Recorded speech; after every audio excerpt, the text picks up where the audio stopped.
Question दे रखा है कि दो नंबर है हमारे पास, दो नंबर का सम हमें 18 दे रखा है and sum of their reciprocal equal to 9/40 दे रखा है, तो फाइंड द नंबर्स। तो ये इक्वेशन बन गई हमारे पास, ठीक है।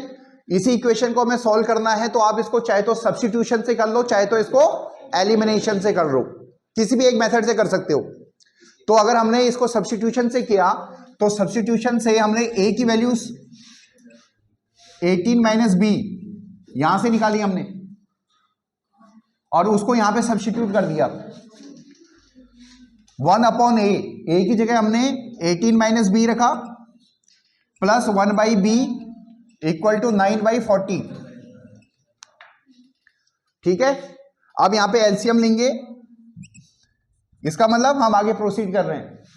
b plus 18 minus b, 18 minus b into b equal to 9/40, ठीक है। कैलकुलेशन भी समझ में आनी चाहिए, plus b minus b cut जाएगा। अब यहां पे केवल 18/18 माइनस बी इंटू बी रह गया है, ठीक है। तो ये 9 से 18 कट जाएगा, क्योंकि वो पहले, या इसको अलग से लिख लो अगर समझ में नहीं आ रहा है ऐसे तो। 18/18 minus b into b equal to 9/40। अब कैलकुलेशन हमें क्या करनी होती है, स्मार्ट कैलकुलेशन करनी होती है, पूरा कैलकुलेट करने की जरूरत नहीं होती है। जो चीज जहां से कट रही होती है उसको काट दो ताकि कैलकुलेशन आपकी इजी वे में जाए। अरे आ रहा समझ में, नहीं तो पेपर में कैलकुलेशन में उलझ जाओगे, ठीक है। और पेपर में हमेशा कैलकुलेशन में एक चीज का जरूर ध्यान रखना, डिवाइड हम सबसे लास्ट में करते हैं, ठीक है। तो यहां से हमने ये जो सीधा सीधा कट रहा है उसको काट देंगे, 9 से 18 कट रहा है तो ये 2 आ गया, ठीक है। अब यहां पे 1, ये 1 हो जाएगा 1/40, ये 2 क्रॉस मल्टीप्लाई किया, 40 को यहां किया 80 और इसको वहां किया 18 माइनस बी इंटू बी, ये आया समझ में नहीं आया, ठीक है। अब इसको मल्टीप्लाई किया यानी 80 equal to 18b minus b square, ठीक है। थोड़ा सा ऊपर से रब कर देते हैं।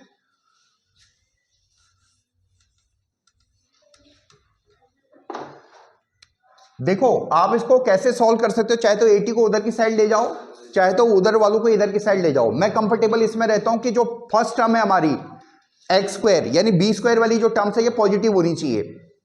हर एक का अपना सॉल्व करने का एक कंफर्ट लेवल होता है, तो मैं इसको पॉजिटिव कर रहा हूं यानी सबको इधर की साइड ला रहा हूं। तो ये इक्वेशन बनी हमारे पास B square minus 18b plus 80 equal to 0, ठीक है।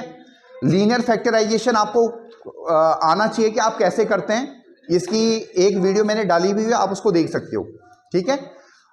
80, इस 80 को हमें तोड़ना होता है और इस हिसाब से तोड़ना होता है कि वो दो फैक्टर की हेल्प से हमें -18b लिखना होता है। जैसे इसके फैक्टर बन गए 10 इंटू 8, तो 10 प्लस 8 दो फैक्टर है, बट वो दो फैक्टर ऐसे होने चाहिए कि उनको मल्टीप्लाई करके दोबारा +80 आ जाए, यानी -10 और -8, यानी ये बन गया b square minus 10b minus 8b plus 80। यहां से कॉमन लीजिए b माइनस 10, यहां से कॉमन लीजिए -8 b माइनस 10, ये दोनों ब्रैकेट हमारी एक जैसी आ रही है, तो इसका मतलब हमने सही किया है। अब ये हो गया b माइनस 8 और b माइनस 10, यानी यहां से हमारी जो b की वैल्यू हो जाएगी या तो 8 आएगी या 10 आएगी, ये दो आंसर है। यानी अगर एक नंबर अगर 8 है तो दूसरा नंबर क्या हो जाएगा, 10 हो जाएगा। आया समझ में? आप अपने आंसर को वेरीफाई भी कर सकते हो। ये जब भी आप पेपर में करोगे आपको 2 सेकंड लगेंगे अपने ही आंसर को वेरीफाई करने में, ज्यादा टाइम नहीं लगता है। देखो एक बार, जैसे ये हमारे पास आंसर है, इसी को रब कर रहा हूं ऊपर से,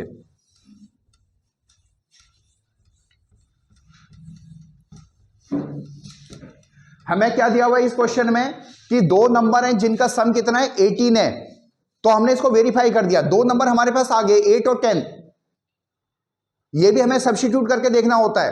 क्वाड्रेटिक में आंसर को वेरीफाई करना बहुत जरूरी है, नहीं तो आंसर कई बार होता भी नहीं है और क्वाड्रेटिक में आ जाता है। तो आंसर को वेरीफाई करना जरूरी है, ठीक है। जैसे आपने एक नंबर 8 ले लिया तो दूसरा नंबर हमारे पास 10 आ जाएगा। जैसे यहां पे a की वैल्यू 8 ले ली तो b की वैल्यू क्या हो जाएगी 18 - 8 यानी 10, या a की वैल्यू हमने 10 ले ली तो दूसरे की वैल्यू 8 आ जाएगी। यानी हमारे पास दो नंबर 8 और 10 है, दोनों का सम कितना है 18, और रेसिप्रोकल करोगे तो कितना हो जाएगा 1/8 + 1/10 = 9/40 होना चाहिए।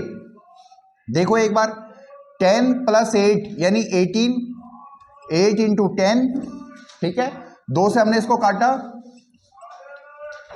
यानी 40, 9/40 आ गया। देखो इसका मतलब जो आंसर हमने निकाला है वो हमने वेरीफाई भी कर दिया है। तो सारी चीजें आपको ट्रिक आनी चाहिए। अगर आपको अपना आंसर वेरीफाई करना आता है तो आपका कॉन्फिडेंस बना रहेगा कि जब आप पेपर में करोगे तो आपको लगेगा हाँ यार आपने ठीक किया है। तो आपको आंसर वेरीफाई करना भी आना चाहिए। होप सो आपको ये क्वेश्चन समझ में आया होगा, ठीक है।